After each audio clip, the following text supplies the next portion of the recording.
Hello and welcome to the Pages to Pixels podcast, where we talk about new movies every week. I'm Rohan, and today we have a special guest joining us. We have Jaya Armstead. She's a screenwriter, and we actually met in film school. She's worked in Fox Sports. And Jaya, actually, why don't you tell everyone what else you've been up to, other than Morning Luca, of course. Oh, yeah, you had to bring that up.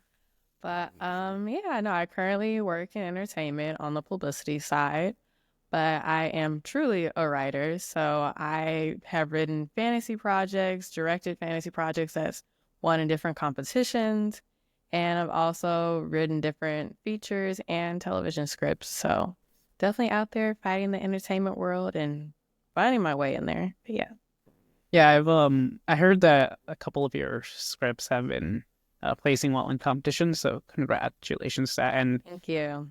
And thank you so much for joining so that we can talk about Captain America, Brave New World together. Um, so real quick, before we get into this movie specifically, I want to just get your thoughts on kind of the MCU in general, and then maybe more specific, the Captain America movies, and maybe even Falcon and the Winter Soldier if you've seen that. Yeah. Definitely I feel like the MCU right now is like in a whole different footing.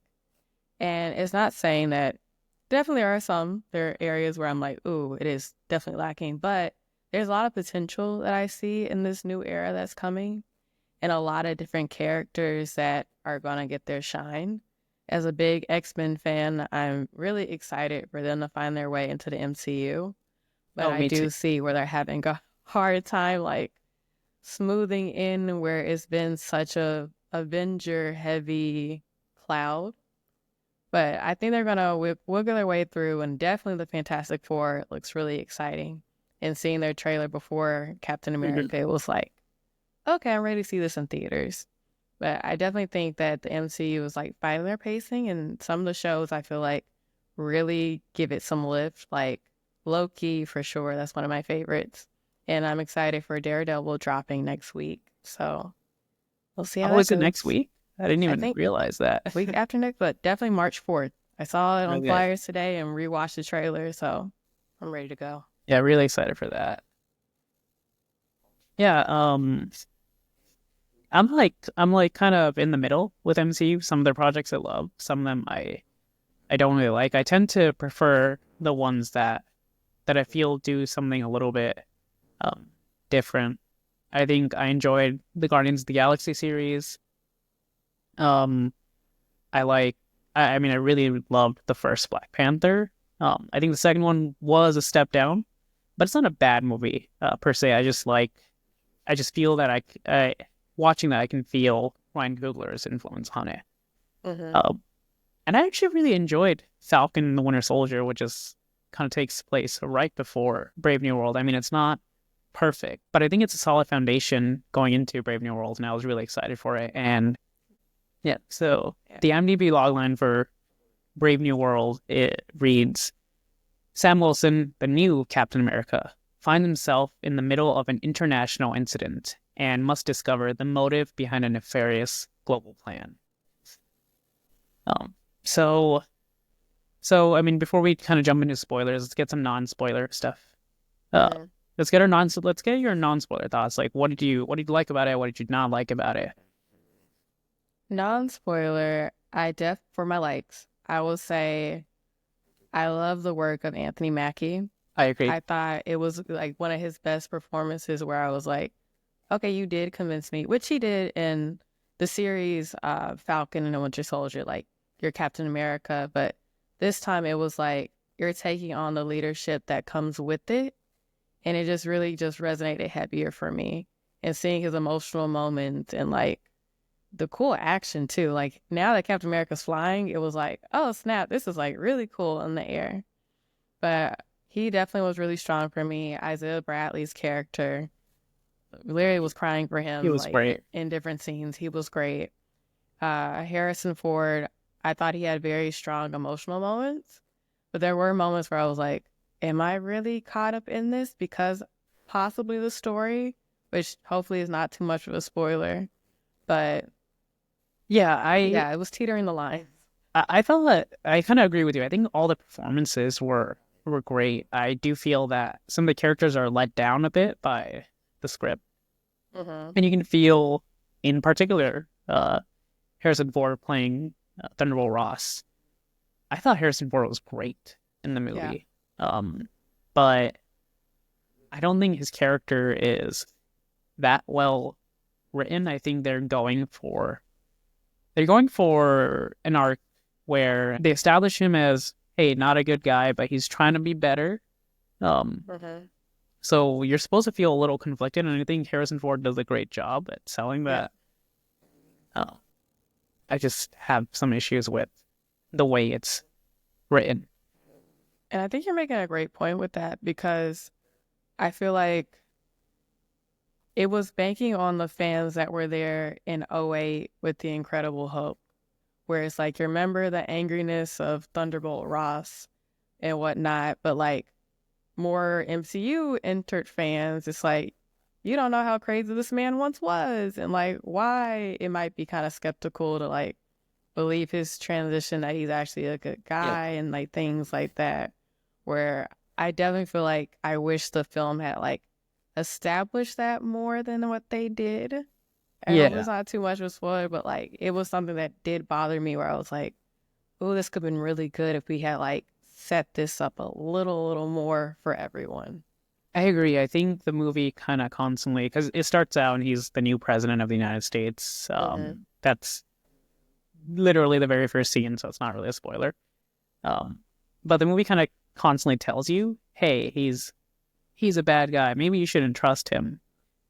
But you don't necessarily, and you see some of the shady, morally gray area stuff, but you don't necessarily see him as almost a villain the way that uh, Isaiah and Sam are discussing him in the beginning of the movie. Um, Right.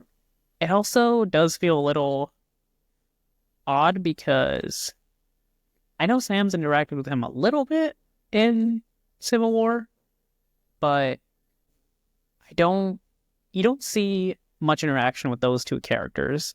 If it was Banner and going like Bruce Banner was in this movie, which I think he should Mm-hmm. have been, um, and he's like, "Hey man, this guy's bad news." I think there is a different level of weight to it because Banner has seen that firsthand. Yeah. Ah, he would have been so good in this film. Yeah, in many ways, it actually does feel almost like a sequel to The Incredible Hulk as opposed to Mm-hmm. a Captain America movie, even though the Hulk is not in this movie. No, right. Because I was also thinking how, like, with the show being in place, that's where we did get that moment of like Sam becoming Captain America, where it was like, here, it was like, okay, he had that journey. So, what is this journey is going to be? Is it just another mission or something that's going to put us in a different stage for him? That's something that I was kind of like sitting there, like thinking about it later once I was reflecting, like, was this just a moment for him or was this his actual moment of like feeling like Captain America? Yeah, it did feel a little bit like a repeated beat for me. Yeah. And in my opinion, I think the show actually um handles it better. But I understand why they felt the need to kind of do that again because they're probably thinking maybe not everybody watched the show compared to I don't know, maybe they're like, hey, only 30% of the viewers who go to this movie are probably have seen the show. So we may have to touch upon some of that character arc again. No, very true. Because I know my mom included did not watch the show but wants to see the movie. So definitely a great point. I guess my non-spoiler take of things that I dislike, I would say certain moments of pacing and where I kind of felt out of the movie where I'm like, with social media and like life, we learn too much about films that they're being created. So I could feel a moment of like, did y'all have to reshoot this? Or like, was this chopped up because of reshoots? And it kind of took me out of it where I'm like, okay, this messed up the story flow where things could have been like placed better or been smoother. So I hope without spoiling, like, which we can dive into later, where I'm like, oh, I wish this was smoother because this could have been like a little more something in this scene. I'm actually really glad you brought up the reshoots, because apparently there was a lot. Now, it's not uncommon for Marvel movies or even big studio movies to have it. I know the MCU for every single movie, they actually have reshoots planned. Um, like even when the script is being written, it's like this is when the script's going to be completed. We'll do principal photography, and then these few weeks we're going to be doing reshoots. Apparently, this movie had significant reshoots.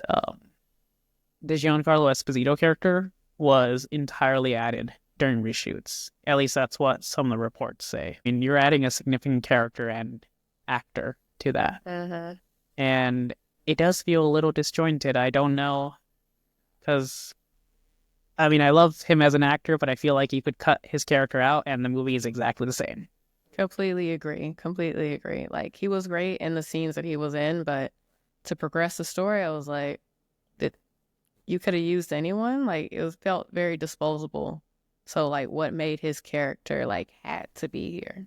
Yeah, it also did feel like a bit of a waste of someone like him. I mean, Mm-hmm. there was a lot of talk of like, is he going to be the next Magneto? And everyone was excited.